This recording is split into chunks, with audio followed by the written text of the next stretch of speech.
Classical Music Happy Hour is supported by Viking, committed to exploring the world in comfort, offering destination-focused small ship experiences on all 7 continents with a shore excursion included in every port and programs designed for cultural enrichment. And every Viking voyage is all-inclusive, with no children and no casinos. Learn more at Viking.com. It feels like one of those pieces that I don't need to hear ever again, but that's okay. That's my hot take.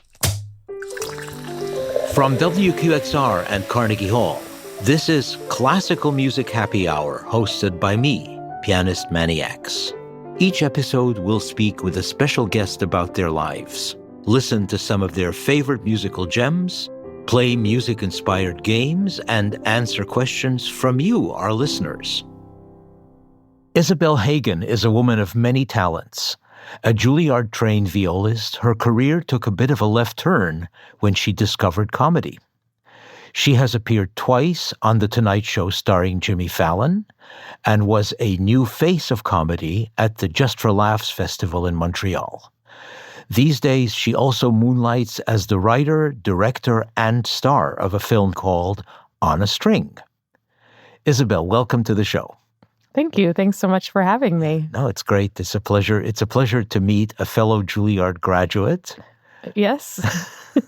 I'm finally getting to meet a fellow Juilliard graduate myself. Did you have a good time at Juilliard? I did. You enjoyed it? I think people sometimes assume I'm on some sort of crusade because I gave up music to pursue stand-up comedy, but I really loved my time at Juilliard. And my issue with music is only a battle with myself and my own performance anxiety demons but I had a lot of great friends, really good experiences. It was a second home for me. Why did you decide to go into music at all? I came from a musical family, so my dad is a jazz sax player, and my older brother is a classical pianist and conductor. And my mother's musical, though not professional, but very musical family. And so it was just sort of... natural thing to do. Yeah, I started on piano when I was 4, but really didn't take to it. And then I begged my dad to get me violin lessons, and then... switched to viola at age 10 because honestly, my brother had a friend who played the viola who I thought was cool. I had a bit of a crush on him. You like the larger instrument? Yeah, the deeper tone. Hey, well, sure. Why not? And I, fell in love with it, and that's all I wanted to do. No, that's fantastic. Yeah. And then somehow you went into comedy. Now, I will say that I know a lot of musicians who try to be funny, and we don't succeed very often. But it's amazing to meet someone who's actually succeeding at this very difficult craft. Well, yeah. I often say, now I have a new appreciation for the music career because it took pursuing the one career more miserable than music to really appreciate. Yes, it must be even harder, huh? I mean, in a way, I think it's harder, but I'm more suited for the specific difficulties of it. Because with music... sure, they applaud no matter what, whereas... What a blessing. Yeah. Really, you've got to appreciate that. Whereas comedy, you're looking for a specific reaction throughout the performance. Yeah. And if you don't get it, as Seinfeld said, it ceases to be the art form if it's not working, because people aren't laughing. It ceases to be comedy. But... at the same time, there's a lot more freedom for me. I don't have to worry about my finger moving in a weird way and the whole thing going south. And I can be my nervous self and not worry about having to relax my body and all these things that plagued me when I was just a violist. I would have thought it's actually more nerve-wracking to come up with what to say when. The thing is, so much of stand-up, at least for me, is planned. So... I'm doing jokes that I've already written, that I've already tweaked. Sure, someone might heckle me and I come up with something in the moment, but a lot of it is very much planned and practiced, just like you practice your instrument.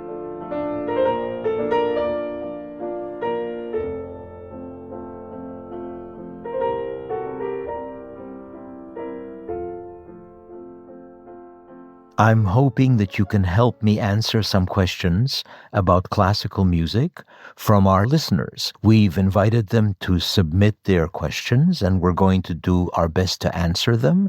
And if I don't know the answer, I'll just make something up. Yeah. So here's the first one. A listener wants to know about orchestras. I'm curious about how orchestra musicians are seated and why there seems to be a set seating pattern, although other times I see it varies. Does it vary according to the acoustics in a particular hall, or does it vary according to what the conductor likes? Just a curious question that I've had for a long time. Thank you. Great. Well, I think we both probably have several answers. Oh, yeah. First of all, everything you said is correct because sometimes it's the piece of music and there are certain requirements. You know, if you have a piece for, which I was involved in once, for 3 percussion players, 3 clarinets, and a brass section, you're obviously going to seat things differently from having strings, woodwinds, and so forth. So that's one thing. You've played in orchestras, of course, all your life.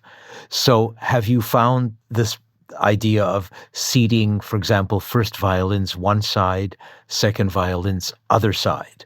Then sometimes it's first violins, second violins next to them. What's your take on all of that? Yeah, well, as a violist, sometimes the viola section is on the outside. Mm-hmm. Sometimes they're on the inside. That's the most common variation I noticed, mm-hmm. right? And that was always conductor preference from my observation. Mm-hmm. I always thought that the violins on either side was more of a European tradition, but I might be making that up. I think it used to be that way. Okay. And then I think maybe people found that it was better for ensemble. I wondered if it has to do with who has to dress better. Because if you're seated on the outside, you have to look fairly decent. But actually, to be serious about the answer, sure. I think the tradition has grown up because people have found that the particular way of seating strings in the front, woodwinds behind, brass behind them, percussion behind them, is usually the best sounding for most traditional music. Right. And that's where you switch back and forth. But one great example of what's possible in a given hall is in Vienna, where the hall is not so big and the stage is particularly small. The basses all go in a row at the very back of the orchestra. They don't sit in a section, to one side. Oh. They very often sit in one row because that tends to work there. And the chairs are also very funny because the back of the orchestra is on steps. Oh, yeah. And so some of the chairs have front legs that are normal and back legs, which are very, very short. So they go onto the riser. Right. Depends on the hall. Yeah. And certain pieces have, but very few have actual prescriptive seating, mostly modern, more 20th century pieces. Yes. All I know is when I play the piano, I have to be seated in front of the keyboard. Right. And the rest of it works fine for me. Right. So have we bored our poor listener enough?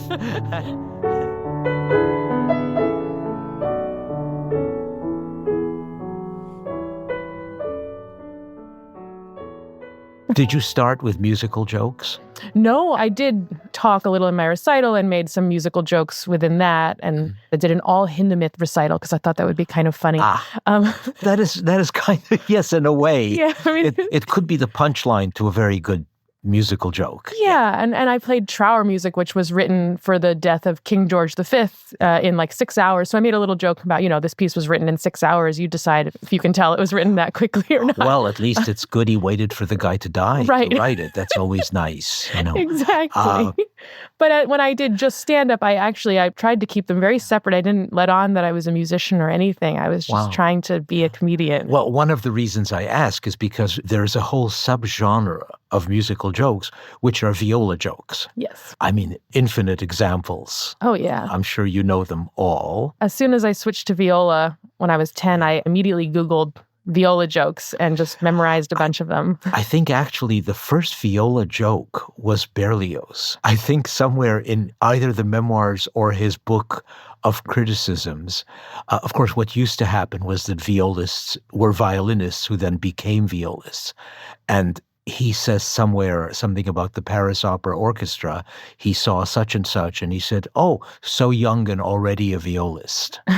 And I think that may have been the first one ever. I was going to say, can we trace the origin of the viola joke? I thought maybe. I seem to remember reading that somewhere, but I could be completely wrong. All right, well, there's also Harold in Italy.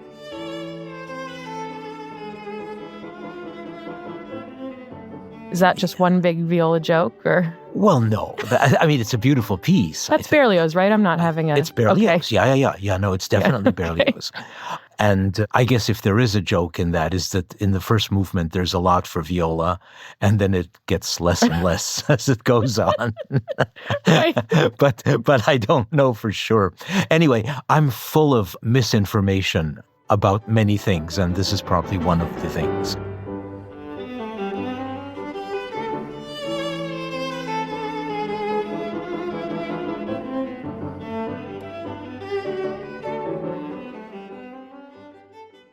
I saw some clips of you, and being an old guy, I still remember Henny Youngman, and he used the same pattern that you use sometimes. You play a little bit, and then you tell a joke.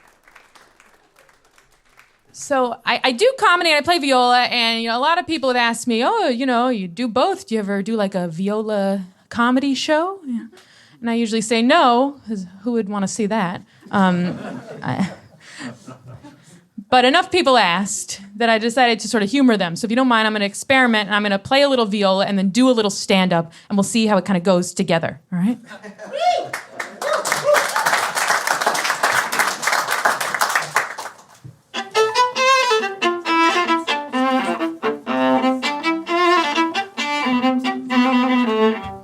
I hate when people show me pictures of their kids.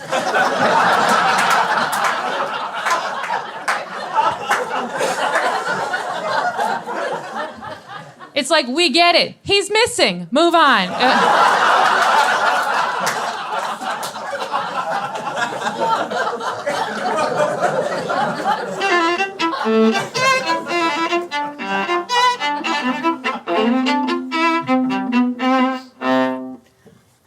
My friend recently told me I have resting sad face. I was like, oh no, it's active. Help.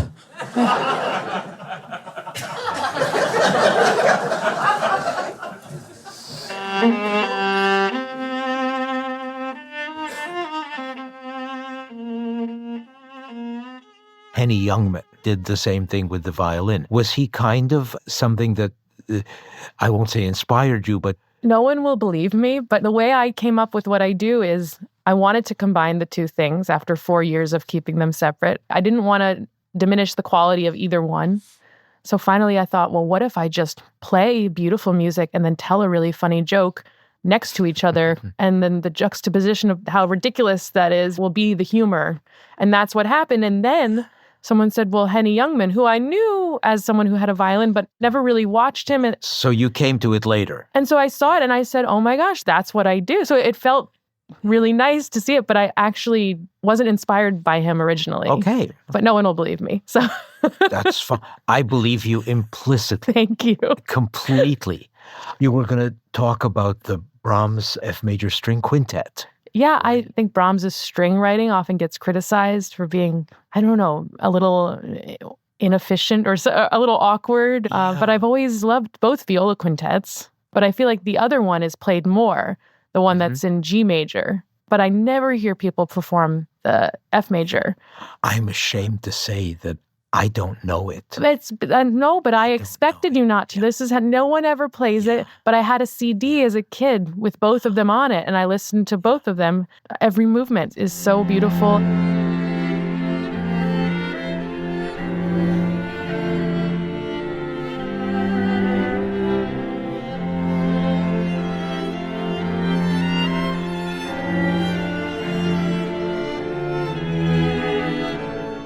It just reminds me of the joy of chamber music camp and everyone just coming together for a simple goal of enjoying music.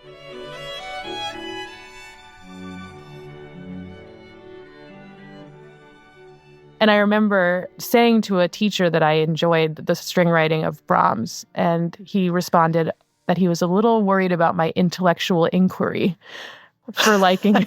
Does that mean asking a question? Just that I didn't want to delve in to see the problems of Brahms' string writing. I find it interesting that people are able to say that about a composer like Brahms, because I've also heard, for example, from my side, I've heard people say that Beethoven is unpianistic, which I feel that it's kind of a meaningless statement, because if anybody defined the piano, it was Beethoven. Right. So to say that his music is unpianistic doesn't really mean very much. I mean, it's for you to figure out how to make it sound good, and people do. And the same is true for, I would say, for Brahms' string writing, added to which he probably had one of the great string teachers of the entire century working with him hand in glove, right. Joseph Joachim, right. who was probably the great violinist after Paganini, renowned all over Europe. And Brahms was constantly writing to him, is this practical? Does this work? Should I do this? How do I double stop this? You know, how do I... Was Joachim the one who helped him with the clarinet sonata transcriptions, or was that... I'm sure. Okay. I'm sure. They were very close friends, in spite of a couple of periods of falling out. Okay. But the double concerto for violin and cello was like a makeup gift to Joachim. So I think there's no issue with the writing. I think it's okay. Maybe it was more a criticism of his string chamber music, his quartets, and maybe it was that specific. But it was just something I sort of grew up hearing and never really agreed with. I think people like to find things to criticize. So, but why Brahms? Yeah, why Brahms? My God, we could do it to a lot of other people like Beethoven and Mozart. I mean, those guys can take it. Yeah, they're fine. I'm Emanuel Ax, and this is Classical Music Happy Hour. We'll return in just a moment.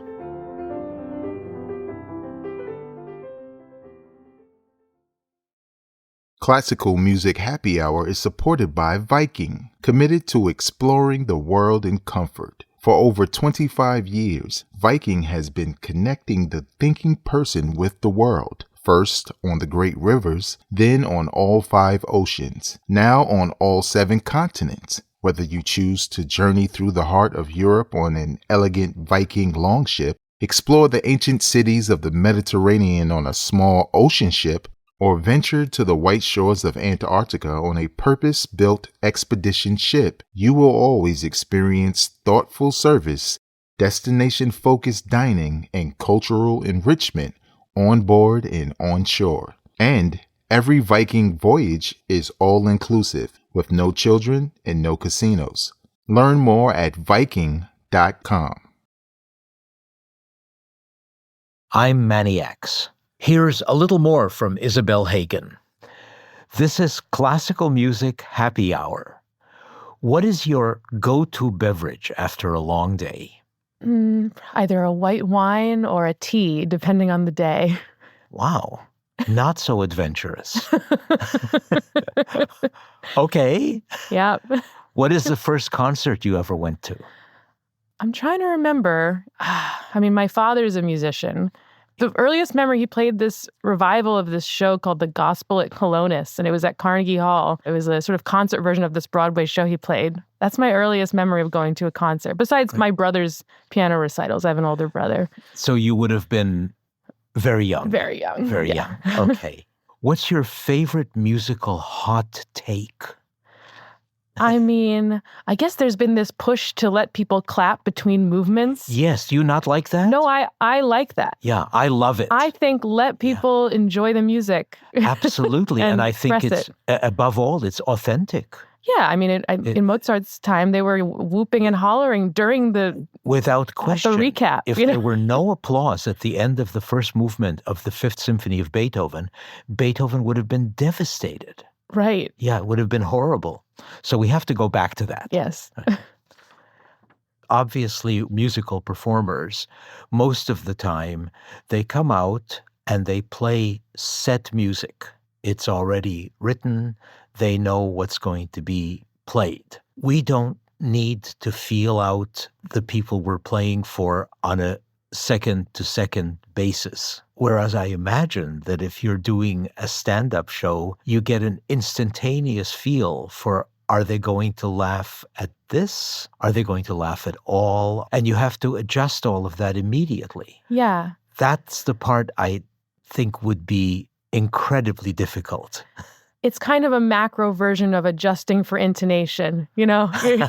Because I heard someone say intonation is mostly just adjusting, but it's these tiny, intangible amounts of time. I understand because there's no such thing as this is the correct intonation, this is incorrect. Depends on what's around you. Right. And the same with audiences for comedy. Immediately I get a sense, oh, they're not liking this or they need this kind of thing. And there's only so much I can do to adjust. I'm not going to become someone else on stage. One of the reasons that all of this fascinates me endlessly is because I think we're now entering a period where musicians like me that are essentially boring piano players also do a little bit of speaking to the audience about pieces that may not be quite as familiar. And so I have to figure out what works with whom and even try to be funny when it's useful. I think it's so great to talk when you're playing classical music. And I just find the audience just sort of sighs, really like, oh, okay, we're all here together. And do you find it has a disarming effect? I find it has a disarming effect both on the audience and on me. Yes. I'm a lot less nervous once I finish doing that. On the other hand, they're not expecting me to be brilliant at speaking. If I stumble, if my joke doesn't work, there's always Beethoven to fall back on, which is very helpful. Yeah. Is that the way you started going into comedy, by having a chance to play and do some speaking? In a way, I also went to a couple open mics just on my own without my instrument as well, because I was studying music in New York, and there are so many places to go do comedy and try it. Really? So you mean you can actually go to a club or a place or something? Yeah, there's a website that had all the open mics listed, and I just picked one and I went. But the New York City open mics are not always wonderful. In fact, they're often the opposite of wonderful, and it's a good weeding out situation.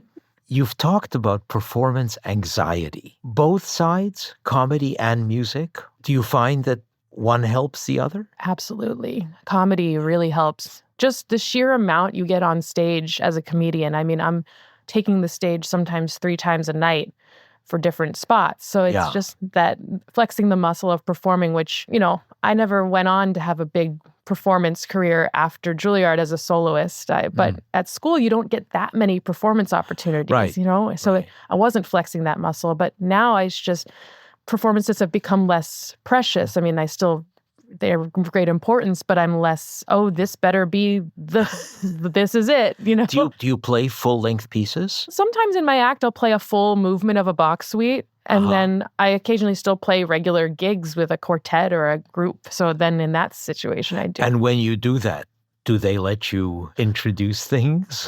They try. I don't like doing it. I see. There's sometimes people think my comedy is like a good idea when I know it wouldn't be. I see. So I tend to be a little cagey about combining them sometimes. So it depends on the situation. Yeah, absolutely. Okay.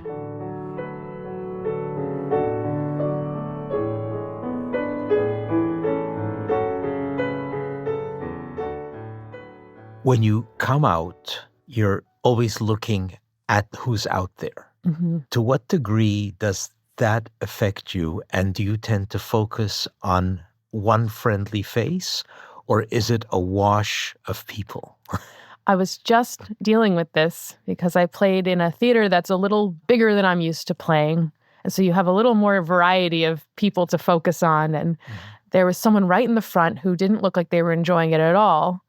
And then a bunch of people behind them who were having the time of their life. And I couldn't not look at this one person in the front. I just wanted to, I was like, but if they're having a bad time, then all is lost. So you wanted to grab that person? Yes, even though the common advice is to focus on the people enjoying it, because people will try to join their bandwagon rather than the one person scowling. So I try to keep it a general thing and focus my energy out broadly, but sometimes I get distracted. ask because I'm in the lucky position of just looking across the piano and not really noticing that people are yawning or whatever's going on. And now that I'm getting older, I can't even hear the coughing and rustling and phones. Right. So everything is fine. Well, when I was just a violist and playing long recitals, if I ever looked out at the audience during the performance, it felt like such a faux pas and also would really screw me up. Don't look. That's another interesting thing. We don't tend to look at audiences when we play, do we? No. And if somebody does Lang Lang, for example, sometimes we'll look at the audience and people are so shocked by this when they see, my God, he looks at people. Maybe it's fine. Well, right. In all other music genres, it's normal. I mean, yes. I guess you could compare it to ballet. Ballerinas don't tend to look at the audience, I guess. Yeah, I don't know why. They have nothing to do except move their feet. Right. And they twirl. They have so many opportunities. Yes, exactly.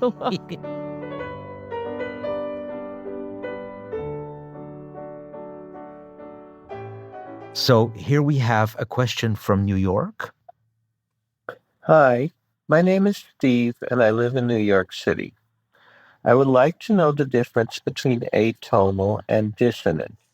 It has been explained to me before, but as a layman who does not play an instrument or read music, I never quite got it and would be grateful for any further explanation. Thank you. Well, I'll have a go at it.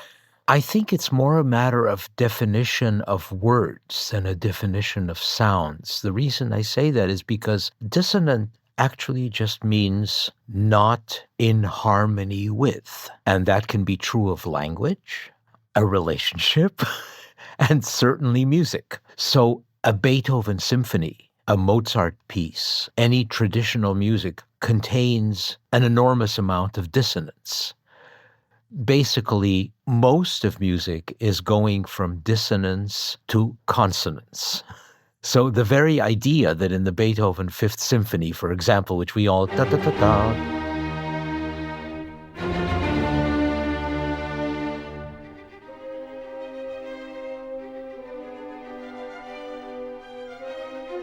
and then it winds up on this bum, bum, ba, that chord is not dissonant in itself, but it requires some kind of closure. And I think that's really the point, dissonance to consonance. So that's true of basically all classical music. Now, atonal would be music that has no center, such as C major, G minor. But it's not what you call it, it's what you hear. If you hear something that resolves into a sound where you say, oh yes, this is the end. This is the end of the Star-Spangled Banner.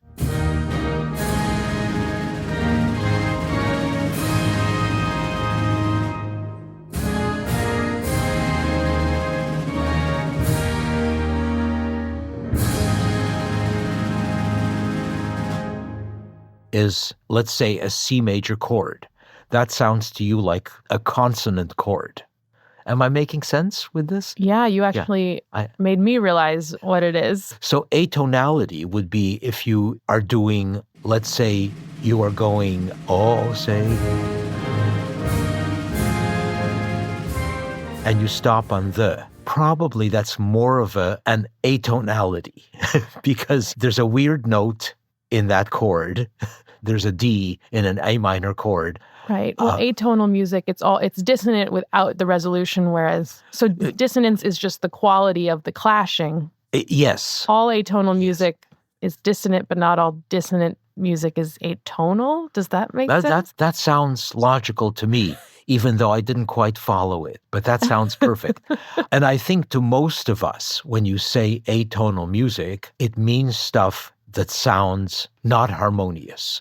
I think that's probably the best answer I can come up with off the cuff. Well, I thought it was a very good answer and made a lot of sense to me. Okay. So. Well, what do you know? Yeah, it's true. Don't take my word for it.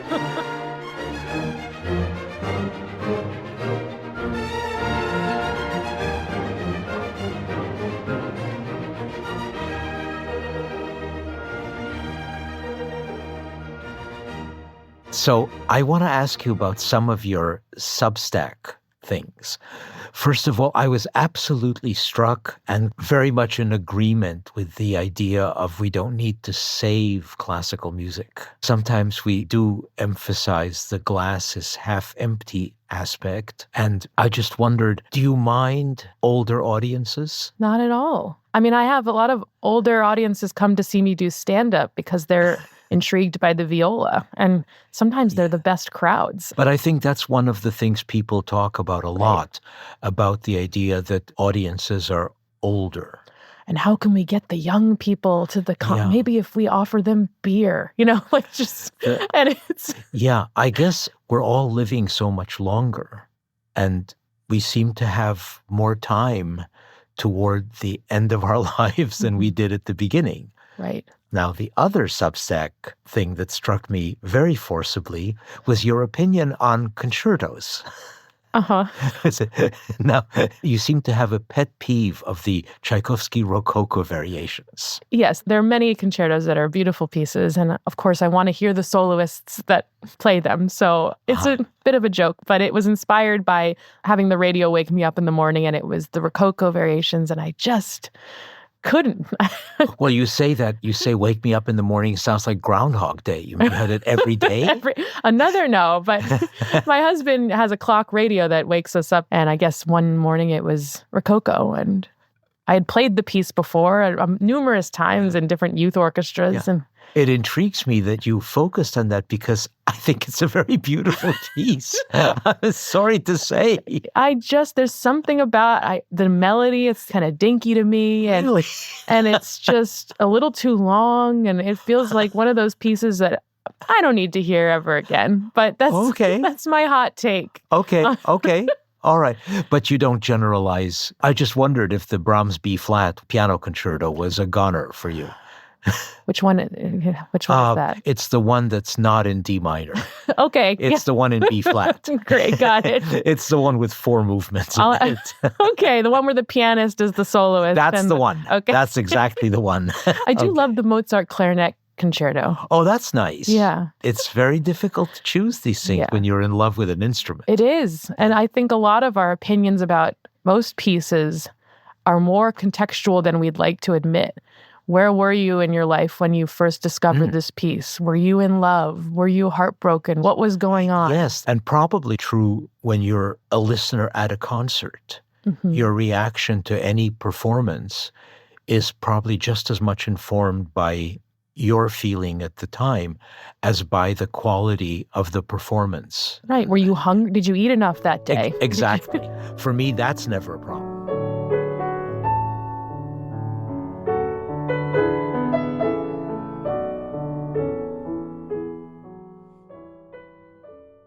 So, Isabel Hagen, thank you so much for joining us today. It's been a great pleasure. Thank you so much for having me. I'm Emanuel Ax, and this is Classical Music Happy Hour. Classical Music Happy Hour is supported in part by the Robert and Mercedes Eichholz Foundation and by Linda Nelson. Our production team includes Lauren Purcell-Joiner, Eileen Delahunty, Laura Boyman, Elizabeth Nonamaker, David Norville, Christine Herskovitz, and Ed Yim. Our engineering team includes George Wellington, Irene Trudell, and Chase Coulpon. Classical Music Happy Hour is produced by WQXR in partnership with Carnegie Hall.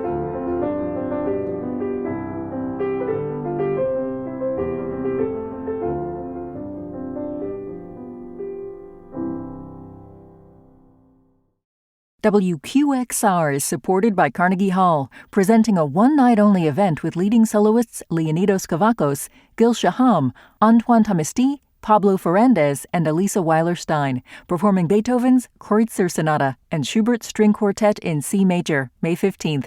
Tickets at carnegiehall.org.